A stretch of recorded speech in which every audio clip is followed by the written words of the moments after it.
할렐루야, 아침 묵상을 시작합니다. 어제는 하루 종일 밤 10시까지 가정교회 세미나를 다녀왔습니다. 오늘은 그래서 이렇게 음성으로 아침 묵상을 시작하도록 하겠습니다. 함께 기도하겠습니다. 하나님, 오늘 이 출애굽기의 말씀이 우리 삶에 해석되게 하여 주시고 우리가 나아갈 바를 오늘 가르쳐 주시옵소서. 모든 말씀 예수님 이름으로 기도드립니다. 아멘. 나는 전능하신 아버지 하나님 천지의 창조주를 믿습니다. 나는 그의 유일하신 아들 우리 주 예수 그리스도를 믿습니다. 그는 성령으로 잉태되어 동정녀 마리아에게서 나시고 본디오 빌라도에게 고난을 받아 십자가에 못 박혀 죽으시고 장사된 지 사흘 만에 죽은 자 가운데서 다시 살아나셨으며 하늘에 오르시어 전능하신 아버지 하나님 우편에 앉아 계시다가 거기로부터 살아있는 자와 죽은 자를 심판하러 오십니다. 나는 성령을 믿으며 거룩한 공교회와 성도의 교제와 죄를 용서받는 것과 몸의 부활과 영생을 믿습니다. 아멘. 오늘 말씀 바로 보도록 하겠습니다. 출애굽기 36장 20절에서 38절까지의 말씀. 출애굽기 36장 20절에서 38절까지의 말씀을 같이 읽겠습니다. 그가 또 조각목으로 성막에 세울 널판들을 만들었으니 각 판의 길이는 10규빗, 너비는 1규빗 반이며 각 판에 2촉이 있어 서로 연결하게 하였으니 성막의 모든 판이 그러하며 성막을 위하여 널판을 만들었으되 나무로는 남쪽에 널판이 20개라. 그 20개의 널판 밑에 은 받침 40개를 만들었으되 곧 이 널판 밑에도 두 받침이 그 두 촉을 받게 하였고 저 널판 밑에도 두 받침이 그 두 촉을 받게 하였으며 성막 다른 쪽 북쪽을 위하여도 널판 20개를 만들고 또 은 받침 40개를 만들었으니 곧 이 판 밑에도 받침이 둘이요 저 판 밑에도 받침이 둘이며 장막 뒤 곧 서쪽을 위하여는 널판 6개를 만들었고 장막 뒤 두 모퉁이 편에 위하여는 널판 2개를 만들었되 아래서부터 위까지 각기 2겹 두께로 하여 윗 고리에 이르게 하고 두 모퉁이 쪽을 다 그리하며 그 널판은 8개요 그 받침은 은 받침 16개라 각 널판 밑에 2개씩 이었더라. 그가 또 조각목으로 띠를 만들었으니 곧 성막 이쪽 널판을 위하여 5개요 성막 저쪽 널판을 위하여 5개요 성막 뒤 곧 서쪽 널판을 위하여 5개며 그 두 중간 띠를 만들되 널판 중간 이 끝에서 저 끝에 미치게 하였으며 그 널판들을 금으로 싸고 그 널판에 띠를 꿰일 금고리를 만들고 그 띠도 금으로 쌌더라. 그가 또 청색, 자색, 홍색 실 가늘게 꼰 배실로 휘장을 짜고 그 위에 그룹들을 정교하게 수놓고 조각목으로 4기둥을 만들어 금으로 쌌으며 그 갈고리는 금으로 기둥의 4받침은 은으로 부어 만들었으며 청색, 자색, 홍색 실 가늘게 꼰 배실로 수노와 장막문을 위하여 휘장을 만들고 휘장문에 기둥 5과 그 갈고리를 만들고 기둥 머리와 그 가름대를 금으로 쌌으며 그 5받침은 노시였더라. 아멘. 이 본문을 요약해 보면 오늘도 이제 성막을 만드는데 계속되고 있습니다. 특별히 오늘은 하나님께서 가르쳐 주신 양식대로 성막 벽을 세울 널판 남쪽, 북쪽, 서쪽에 만들고 또 그 널판들을 연결할 띠와 널판 고리띠를 금으로 싸는 작업을 하게 됩니다. 그래서 성막을 틀을 세우는데 참 이 말씀을 묵상하면서 귀한 것은 이 애굽 땅에서 그들이 여러 가지 기술들을 함께 배우고 애굽에서도 건축이 아주 수려하지 않습니까? 그곳에서도 하나님께 드릴 달란트 재능들이 익혀졌다라고 또 볼 수가 있습니다. 어쨌든 성막의 틀을 세웠던 그들의 이야기가 계속되고 있습니다. 첫 번째로는요, 이 구별하여 세우고입니다. 이 조각목으로 만들어진 널판은 길이가 4.56, 넓이는 68.4cm입니다. 아주 정확하죠. 그리고 성막 남편 북편에 20개, 서편에 6개 널판이 벽으로 세워졌습니다.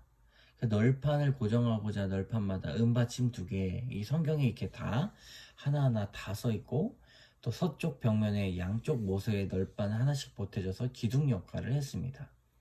이 골격이 이루어지는 데 있어서 내부 외부가 그 구조로 이렇게 갈라지게 되는데요. 이 성막은 그래서 성막 밖과 이 안이 그것으로 이 널빤지로 구별이 됩니다. 오늘 이 말씀을 볼 때 우리가 널빤으로 구별된 것이 무엇인가? 바로 세상과 구별되게 하는 교회가 있는가? 이 공동체가 있는가? 제가 오늘 이제 가정교회 세미나를 다녀왔는데 그곳에서도 동일하게 목장 모임이 진행이 되고 있었습니다.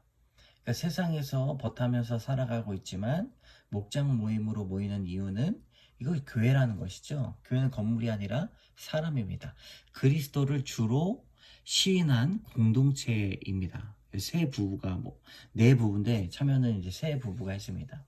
그래서 하루 동안 있었던 일을 이야기하고 또 자신의 기도 제목을 이야기하고 성경 공부를 하면서 주일날 했던 말씀을 다시 한번 마음에 깊이 새기면서 적용하는 삶을 사는 것을 보면서 참 행복하겠다.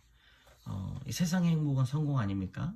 그런데 이 교회 안에 그리스도인의 행복은 거룩과 구별과 또 위로와 주님의 말씀의 격려 아니겠습니까? 그래서 이 공동체를 굳건히 세워가듯 그 골격이 살아있는 그런 교회가, 말씀으로 된 교회가 있기를 여러분 소망하시고, 또 이제 내년에 목장이 세워질 텐데 그것을 위해서 기도해 주시기 바랍니다. 적용 질문: 세상과 구별되어 나의 믿음을 세워주고 거룩을 지켜나가게 해주는 공동체는 어디입니까? 자, 두 번째, 휘장 이야기가 나와요. 자, 내부 휘장은 성소와 지성소로 구분하는데 이게 또 어디 나오죠? 예수님이 십자가에 죽으실 때 휘장이 위에서부터 아래까지 찢어졌다라고 증언하고 있습니다. 그래서 우리는 하나님께서 이제 거룩한 제사장이다. 우리 교회에게 이렇게 말씀해 주셨고, 하나님을 우리가 신뢰하고 또 그리스도를 주로 믿는 이 신앙인들에게 그러한 동일한 이 제사장의 권한을 주셨습니다. 우리도 주의 성소로 들어갈 수 있는 권한이 있다는 것이죠. 그것이 바로 믿음입니다. 오늘 이 휘장을 만드셨을 때 성경 전체로 봤을 때는요, 그것을 가르치시기 위한 출애굽의 놀라운 이 성막 건설이 있었죠. 그것을 볼 때 하나님은 참으로 큰 계획 가운데 계시구나, 큰 계획 가운데 우리를 초청하시는구나 라고 고백할 수가 있습니다. 자, 적용 질문입니다. 내가 주님을 만나고자 들어가야 할 성소는 어디입니까? 여러분, 주님을 만나러 가야 할 성소가 어딜까요? 교회이기도 하고 또 가정이기도 하고 또 주님을 만나고자 들어갈 직장이기도 하고 우리의 마음이기도 하고 여러 관계일 줄 믿습니다. 주님께서 찢어주셨기 때문에 주님을 믿고 들어가게 되는 것이죠. 여러분, 오늘도 믿음으로 성소에 들어가시고 기도하신 여러분 되시기를 주님의 이름으로 축복합니다. 자, 오늘 하나님이 거하시는 병원 송광목 씨의 간증이죠. 저는 병원을 개원하고자 부푼 꿈을 안고 상가를 구입했습니다. 근데 병원 위치가 지하철역도 멀고 같은 층에는 대형 노래방, 안마시술소, 위층에는 모텔, 룸사롱, 그 위층에는 나이트클럽이 있었습니다. 그야말로 세상의 중심이었습니다. 저는 불안한 마음에 매일 새벽마다 주시는 말씀으로 묵상했고 병원이 하나님 나라가 되게 해달라고 기도했습니다. 그러자 하나님의 은혜로 병원 매출이 안정을 찾게 되었습니다. 또한 같은 상가에 있었던 윤락시설도 모두 없어지고 지금은 예식장, 학원 독서실, 체육시설 등이 들어와서 밝아지고 활기찬 분위기가 바뀌게 되었습니다. 그런데 저는 돈을 벌게 되자 그 돈이 내 땀으로 힘들게 번 내 돈이라고 생각했습니다. 세금을 내는 것이 아까워 현금 수입을 장부에서 누락해 탈세를 하였습니다. 교회에서는 성실한 집사로 경건한 모양을 보였지만 집과 병원에서는 내 마음대로 생활하며 하나님의 말씀과 분리된 생활을 했습니다. 그러나 저의 이런 이중생활은 오래가지 못했습니다. 담당 세무서에서 병원이 탈세한다는 정황을 포착했다며 세무조사를 나왔고 5년간 탈세, 추징금, 벌금, 각종 세금, 소급 적용되어 세금 폭탄을 맞았습니다. 그때 교회 지체들은 괴로운 시간을 보내고 있는 저를 위로해주고 말씀으로 이 사건을 해석해 주었습니다. 그래서 저는 이 사건이 나에게 꼭 있어야 하는 일임을 깨닫게 되었습니다. 하나님은 저의 모든 삶을 함께 하시며 저를 통해 하나님의 영광이 드러나길 원하셨습니다. 병원 위치도 좋지 않고 주변에 이미 유명한 병원들이 있어서 그 환경에 병원을 이렇게 운영해 나갈 수 있다는 것 자체가 하나님의 은혜라는 것을 다시금 깨달았다는 것이죠. 그래서 저는 하나님이 거하신 성막을 짓는 마음으로 병원 로비에 큐티인과 신앙서적을 비치하고 TV에서도 예배 영상이 나오도록 하였습니다. 또 그동안 소득이 내 것이다 라는 생각으로 11조 생활을 제대로 하지 않았는데 모든 것이 하나님의 것이라 신앙 고백으로 11조 생활을 시작하게 되었습니다. 앞으로 가정교회 병원에서 하나님의 백성으로 한결같은 삶을 살기를 원합니다. 죄만 짓는 죄의 공장인 저에게 찾아와 하나님의 나라의 백성으로 살게 해주시니 감사합니다. 참 귀한 은혜죠. 어떻게 의사 선생님이 또 교회 다니는 집사님이 탈세할 생각을 했을까 이렇게 생각하실 수 있지만 우리가 이게 돈을 조차 사는 삶은 누구에게나 마찬가지입니다. 큰 일이든 작은 일이든 우리의 마음에 돈보다 그리고 주님을 모시는 여러분 되시기를 바랍니다. 그리고 적용했죠. 월요일 아침마다 직원들과 함께 말씀을 묵상하고 나누겠습니다. 부끄러운 과거인 탈세 사건을 주님을 전하는 구원의 약재료로 쓰겠습니다. 이러한 귀한 고백이 또 한 사람을 살리고 가정을 살리기를 주님의 이름으로 축복합니다. 함께 기도합니다. 참 좋으신 하나님, 또 세상과 구별할 수 있는 공동체를 주시고 또 그 안에서 하나님께서 주시는 은혜가 날마다 넘치게 하시니 감사합니다. 하나님, 또한 휘장이 위에서부터 아래로 찢어졌습니다. 하나님께서 찢으셨고 또 예수 그리스도를 통하여서 누구나 하나님께 갈 수 있다는 사실을 가르쳐 주셨습니다. 우리에게 믿음을 더하여 주셔서 구원받는 삶에 살게 하여 주시고 오늘도 귀한 성소로 나아가 기도와 말씀의 제단을 쌓고 또 그 말씀으로 변화되는 삶을 살 수 있도록 인도하여 주시옵소서. 모든 말씀 예수님 이름으로 기도드립니다. 아멘.